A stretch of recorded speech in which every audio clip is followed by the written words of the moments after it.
Hello everyone and welcome back to our channel. I'm Celine and this is a space for neo-polymaths, visionaries, innovators who understand that wealth is more than just money. It's energy, knowledge, and sovereignty. Here we bridge the esoteric with technology, unraveling the mysteries of quantum finance, decentralized systems, and the architecture of reality itself. Together we forge a new paradigm shift where code, consciousness, and creation converge. All right, so how's your week been? Grab your drink. Our drink for today is mango pineapple. I think it's one of those with like vegetables. I love fruity drinks. I feel like if I get enough vitamin C, I feel a lot happier. Maybe it's just me. But anyway, these past couple weeks has been a lot energetically. If you have been following astrology, we know that Neptune has moved to Aries and it was in Pisces before. So it was a lot of challenging kind of transmutation we've all been going through. But now we're really going to start feeling a lot of new energy. We're going to be recharged. This is like a whole new paradigm. Just looking back of how far I've gone when I was still 19 years old and I was so lost. Yesterday, I went to Barnes & Noble and I was picking up some books. I was doing my scripting and writing there. I was thinking about my first mentor. And today, I wanted to talk to you about my experiences of having mentors and how they really have shaped who I am now. My very first mentor, his name was Dr. Tanner. Me and my family moved here from Asia when I was 16. At 19, I left home. I was in a new country. I didn't have a lot of new friends. I felt lost, and my mom was kind of abusive. I said to myself that if I was going to make it out alive, I'm going to do it my way. I was working 2 jobs. I was a server at Olive Garden and I was terrible at it. I would always spill margaritas and water on guests. I would drop plates of pasta and just massive respect to the servers because I could not do it. Those plates were heavy and I'd come home at 10 p.m., do my homework. On weekends, I worked at a jeweler and, having a full load of college classes, it was hard to juggle everything. It was hard because I was paying for my tuition and I did not want to be in debt or, ask for money from my parents. I did all kinds of odd jobs. Sometimes my shift would end pretty late and I would have to close. I would ride the bus and sometimes there's weird people. I had a rude awakening for my sheltered life and I quickly had to do something else and find a way so that I can buy my own car and provide for myself. Eventually, I got a job as a patient coordinator, and the universe really put me at the office of the chief of hospital at that time. And so I started working there. I thought that checking in people was kind of dumb. I wanted to do something else. I wanted to learn more and get challenged. I love taking shortcuts, and because I'm very delusional, I walked into the office of the chief of hospital and I told him that I wanted to work for him instead. He had 2 other assistants, but I wanted to be on their team. And so he took me out of my old position, so I became one of his assistants. I followed him everywhere and stayed with him for years until his 2 other assistants went to med school. Whoever joined him always ended up going to med school. And I thought that I was gonna go to med school, but during my time there, my perception eventually changed. However, I did not end up going to med school. I just continued with my population health. And so Dr. Tanner, everybody was kind of scared of him because he was the boss of all the doctors. Doctors looked up to him, and he was a major in the army before, but he was such an incredible mentor to me. He was very strict and methodical of his ways, but he also had a daughter that was my age, and I think he saw that in me because my dad, he left when I was 16. Our relationship was kind of like a father-daughter, and so we did the same thing over and over every day. We had a routine and we would see 50 patients a day, and other doctors would just be like, how the hell do you guys do this? Our team was very well-oiled machine. We trusted each other. We were the A team, and he only took the people that were fast, intelligent, who can think for themselves, who has the initiative to act. Because when you're in life or death situations, you have to know what to do. You have to use your instincts. I was scribing for him. While he would be examining patients, I would be in the background typing everything, writing his clinical notes, sending orders. I really had a crash course on learning medicine. And after work, I would stay late reading other doctors' clinical notes. I would help him review radiology, labs, just whatever I can do to help him. It was all way too over my head because I was just a sophomore learning about biology.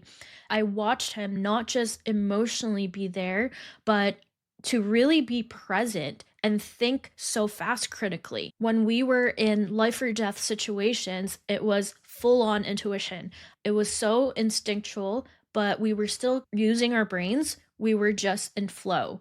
We knew what to do. We had our protocols embedded in our subconscious. We were just weaving depending on different cases, and we always worked as a team. It was a lot of pattern recognition and really being a systems thinker. One of the most crucial things I learned is that a wrong decision is better than not making a decision at all.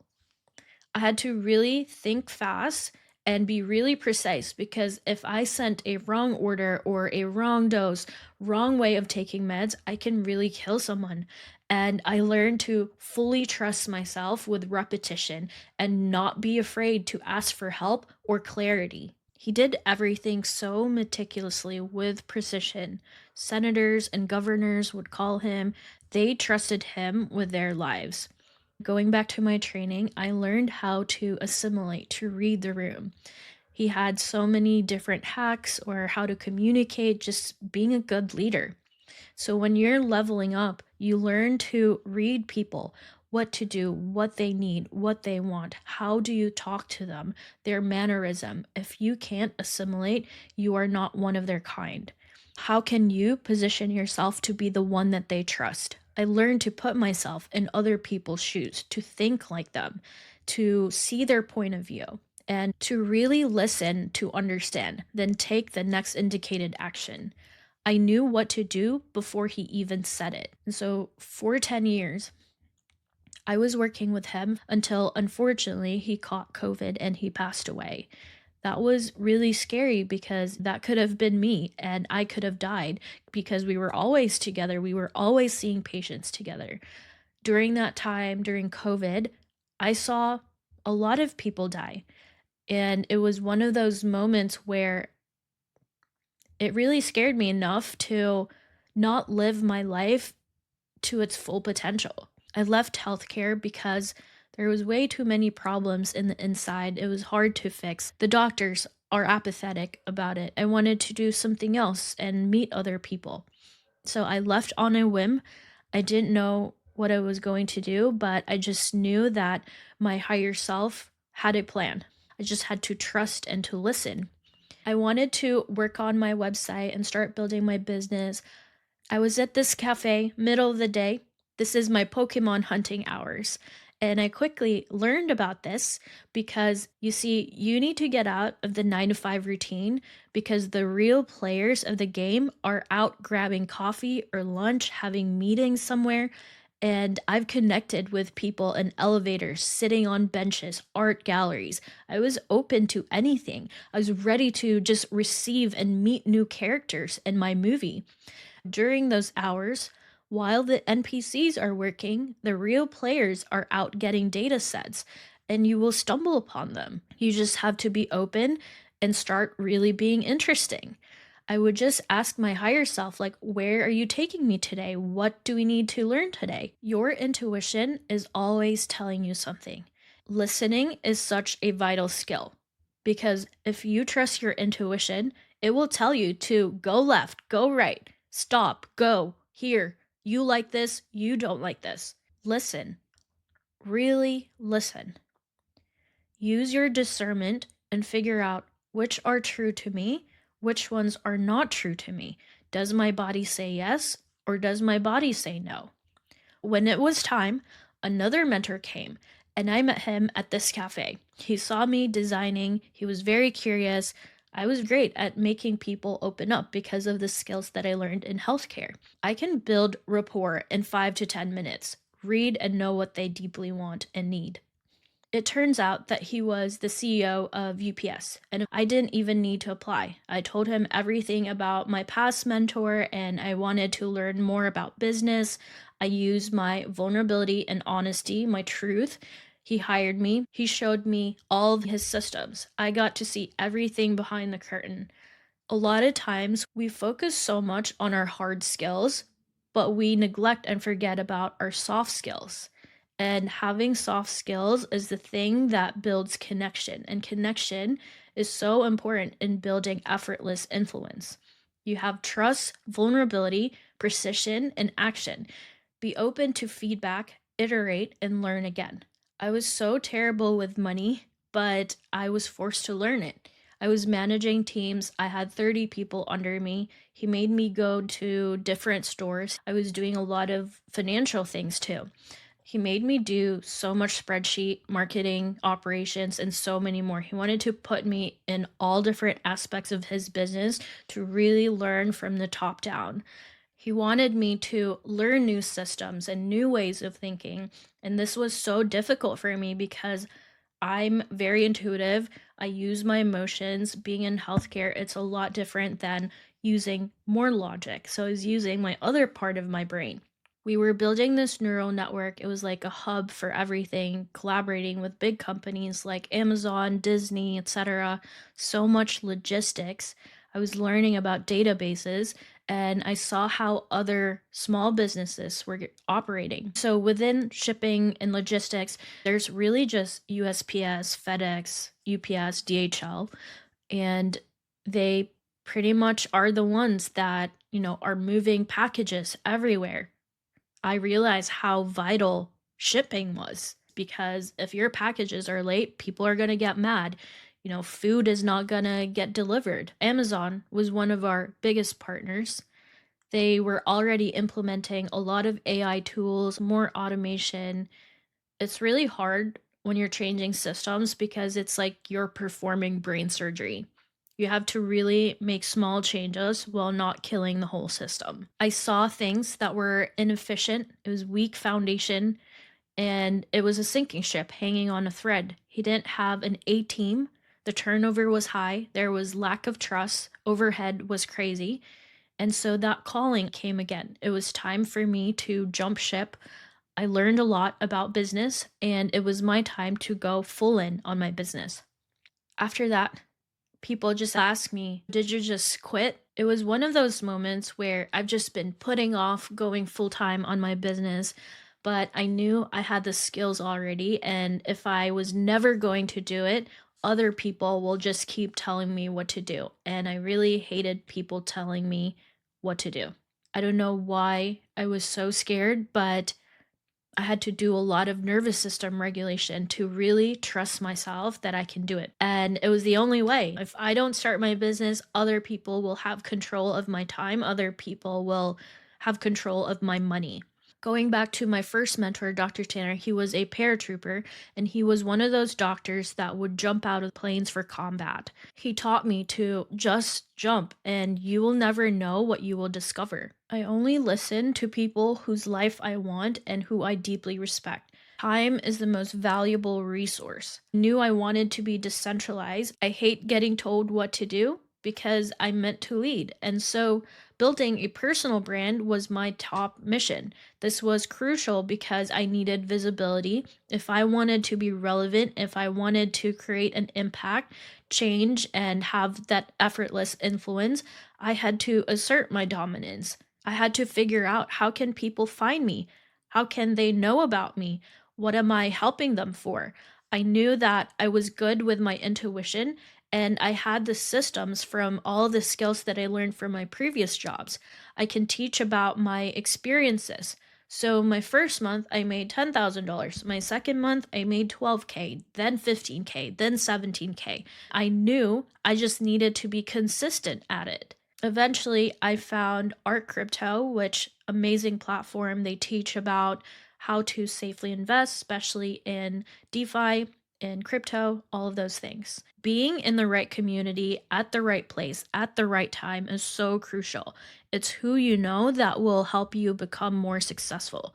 The more trainings I got, different coaches, my character was getting built more and more. It was getting refined.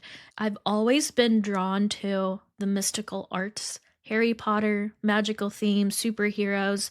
This fascination that I have is not just about the stories, it was this underlying, deep seated desire for power and invincibility. I wanted to help more people. I had always been surrounded by great men from my grandpa, from my dad, my uncles, my mentors.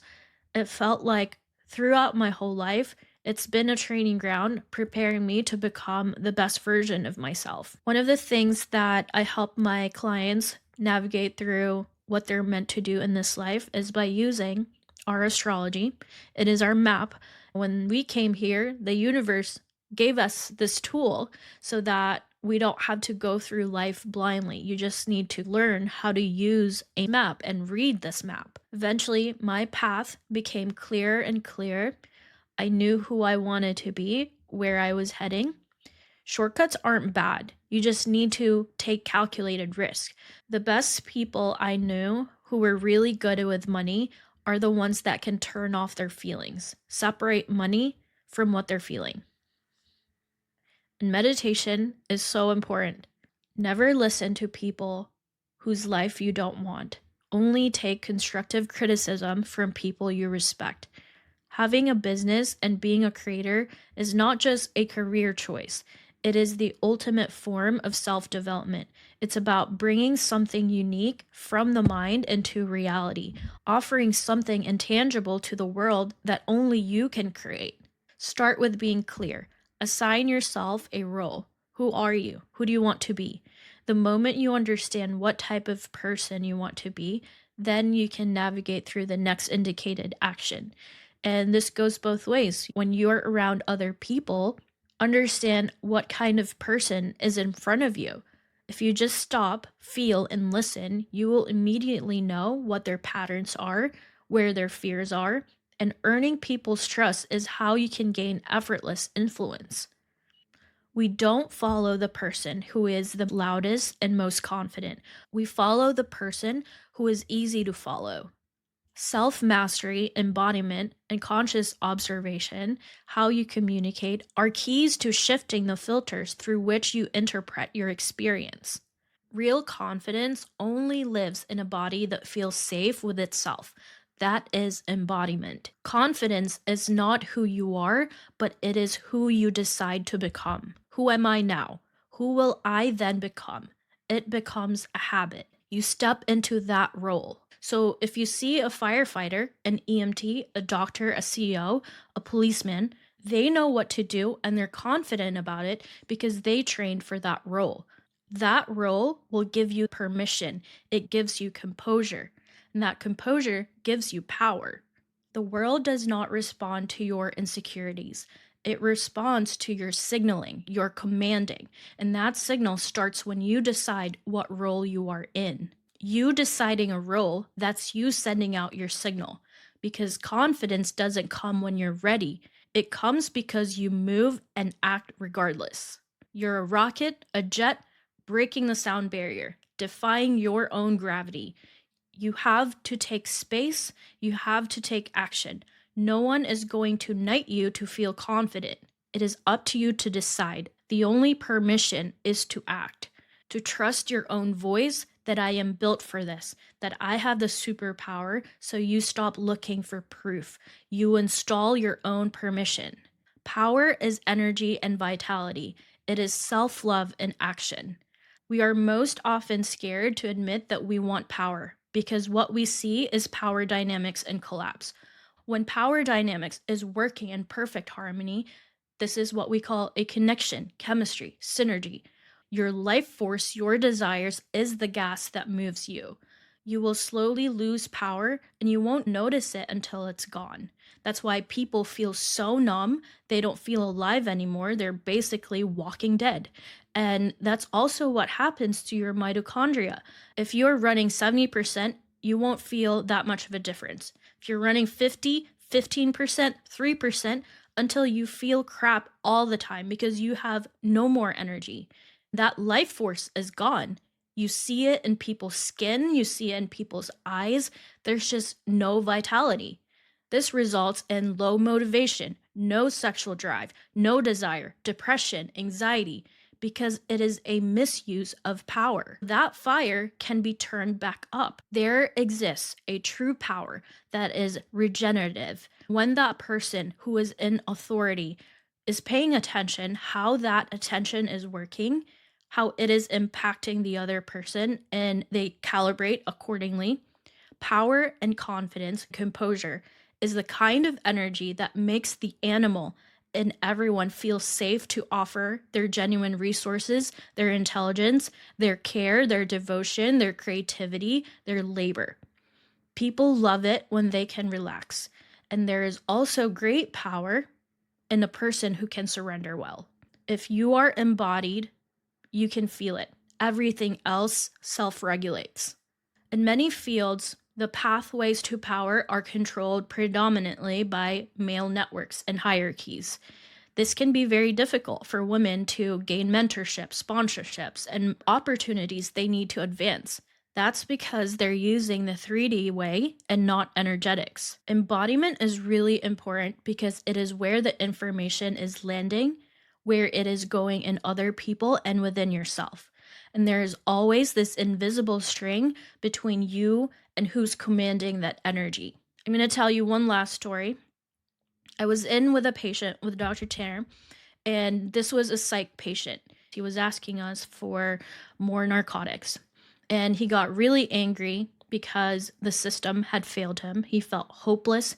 He had a gun, and he threatened us, and it was just me and him in the room. I froze, and he was able to talk him out of it. If he wasn't composed and did not have the confidence, who knew what would have happened? I safely got out of the room, and it was just him, and they talked to each other. Eventually, we calmed him down, we called the cops, and then he left. A person with that kind of presence is usually the one that has practiced expanding their field of attention and holding everybody and calibrating accordingly. Precision, listening, feeling is a skill that most people ignore and focus on logistics instead. But discernment is one of those soft skills, most important skill anyone should have, that is really hard to get because it requires immense self-trust. Discernment is the ability to be able to perceive what is true and what is not. It is alignment from distortion. This is an energetic skill, like an inner compass. It involves intuition, somatic intelligence, emotional regulation, and higher knowing. This is the wisdom behind your yes and your no. This feeling is right or this feeling is off. Discernment is a multisensory intelligence. It might express through claircognizance. Most commonly, it can show up as clairalience or your smell, clairgustance, your taste, if that's how your system translates subtle energies. When you really get into deeper studies of Buddhism, Hinduism, Taoism, it's refining these subtle sensitivities. When clients have a difficult time holding attention, I work with anger. Sometimes they will stop or they won't surrender. Apathy turns into rage, and then it turns into empowerment. Apathy is disconnection. It is numbness. The system is frozen. No access to desire or direction. Then comes rage. This is the first spark. The energy starts to move. It can be chaotic, raw, dangerous, or it can feel overwhelming. After your rage turns into empowerment. Rage that is refined becomes clarity, boundaries, mission. You stop fighting against and start fighting for something. This is where you can start to really find your purpose. If somebody is sad, sadness turns into surrendering. Surrendering turns into receptivity. Sadness is a descent, but it is a softening. This is often avoided because it brings us into vulnerability. Once somebody starts to surrender, then that sadness is truly felt It opens the gates to more trust, more yielding, and the flow of connection. After that, you have receptivity. This is when true receiving happens, expansion, letting love in, support, life without shrinking. Another example is fear. Oftentimes, when my clients feel a lot of fear, that fear will turn into stillness, and that stillness will turn into instinctual knowledge. Fear is this contraction inwards, so the animal in the body starts to recoil. Once you get over to that fear, that bridges into stillness. When fear is held, not shamed, it turns into this deep presence. And so that movement starts to slow down. When you can access that stillness, this is when you can really tap into your instinctual intelligence. You gain access to wisdom from your body. There is precision, there is this primal truth. This is what we call the force. Embodiment is the portal. And so this season, where Neptune is finally in Aries, many women will rise. They will feel more empowered again. You are the sum of all the people you surround yourself with, all of your experiences, the books that you read, the videos that you watch. Your taste will matter more than ever. These emotions don't need to be fixed, they need to be felt and honored. Every emotion has a higher octave, and when we allow it to move through the body's intelligence, confidence is a skill. It is buildable and you can transfer it. In my sessions, I expand people, and every time they leave my session, I hope that I can awaken something in them to face the fears that has been holding them back for a long time, to trust themselves that they have the parachute and the ground to land on, because I know that you have the tools in your backpack too. You just need permission to use them. So, how about this? Let's start with clearing your energy and boosting your mitochondrial energy.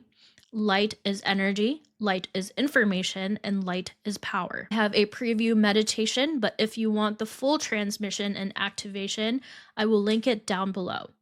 You won't find this anywhere because this is channeled from my own gnosis and intelligence, my own initiation that has taken years to perfect, and now you can have it too.